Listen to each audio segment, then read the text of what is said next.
ప్రభు పేరట అందరికీ praise lord. పౌలు దేవుని చిత్తానికి అప్పగించుకున్నాడు. తన ఇష్టం కాకుండా ఆయన చిత్తం వరకే నేను ఆయన చిత్తానికి అప్పగించుకున్నానని చెప్తున్నాడు. కష్టాల్లో శ్రమల్లో కూడా నేను కృంగిపోలేదు.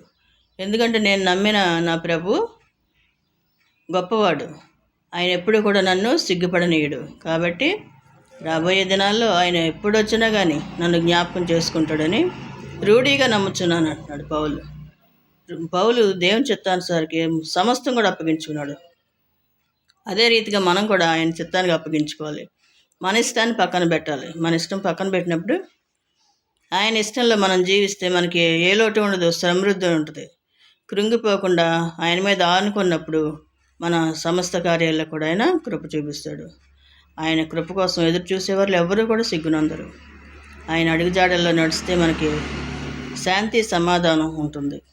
దేవుని కృప మీ అందరికీ తోడుగా ఉండును గాక. ఆమేన్.